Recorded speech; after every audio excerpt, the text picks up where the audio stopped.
এই শীতের মরশুমে বাঁধাকপি খুবই প্রিয় একটি সবজি। তাই আজকে আমি আপনাদের বাঁধাকপির একটি সম্পূর্ণ ভিন্ন ধরনের রেসিপি করে দেখাবো। একঘেয়েমি বাঁধাকপি রান্না থেকে আপনারা একটু ভিন্ন স্বাদের বাঁধাকপি রান্নাটা করে দেখুন, আপনাদের সকলের ভালো লাগবে। তার জন্য প্রথমে নিয়েছি বাজার থেকে আনা একেবারে টাটকা একটি বাঁধাকপি। সেটাকে 4 ভাগে ভাগ করে ভালো করে কুচিয়ে নেব। বাঁধাকপি নানা রকম সবজি আমরা কিন্তু এই শীতকালে করে থাকি। ভালো করে বাঁধাকপিটি কুচিয়ে নেব। এইভাবে সবুজ সবুজ বাঁধাকপি খুবই পুষ্টিকর।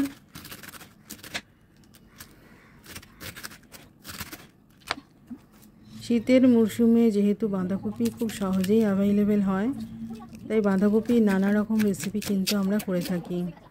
বাঁধাকপির কোরমা, বাঁধাকপি দিয়ে বাঁধাকপির পরোটা, বাঁধাকপি আলুর ছক্কা, বাঁধাকপি মাছ দিয়ে নানানভাবে আমরা বাঁধাকপি কিন্তু করি। বাঁধাকপির পাকোড়াও কিন্তু সকলের খুব ফেভারিট।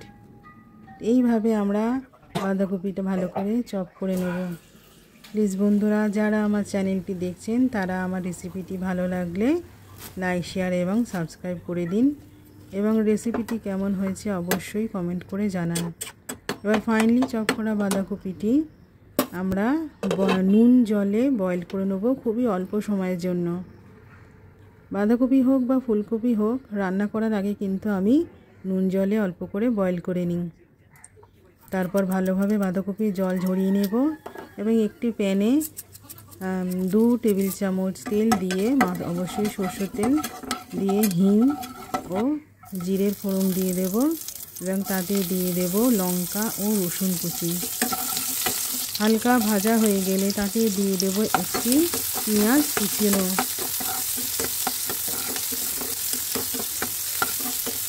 পেঁয়াজের রং ছেড়ে গেলে হালকা তাতে দিয়ে দেব 2টি আলু পিস পিস করে কাটা। সামান্য নুন দিয়ে আলুর সঙ্গে পেঁয়াজ ভালো করে ভেজে নেব। হালকা ভাজা ভাজা হয়ে গেলে এবার তাতে দিয়ে দেব একটা টমেটো কুচি। তারপরে এতে আদা রসুন বাটা দিয়ে দেবো 1 টেবিল চামচ। দিয়ে ভালো করে খুন্তি দিয়ে নেড়ে নেব।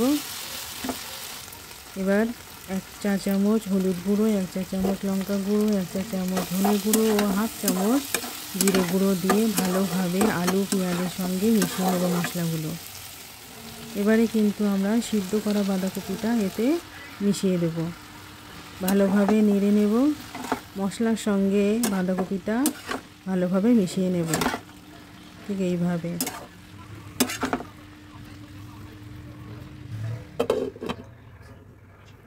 তারপর হালকা আছে একটু ঢাকনা চাপা দিয়ে দেব। বাঁধাকপির যে জলটা আছে তাতেই কিছুটা সিদ্ধ হয়ে যাবে।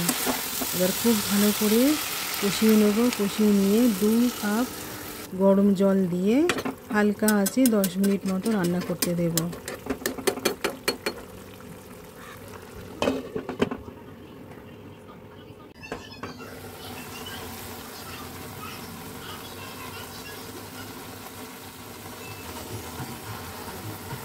কপি ও আলু গলে গেলে এবার ঢাকনা খুলে তাতে ধনেপাতা কুচি একটু বেশি পরিমাণে মিশিয়ে দেব।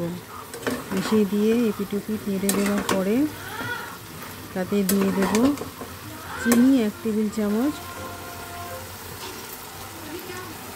ও ঘি দিয়ে দেব 1 টেবিল চামচ।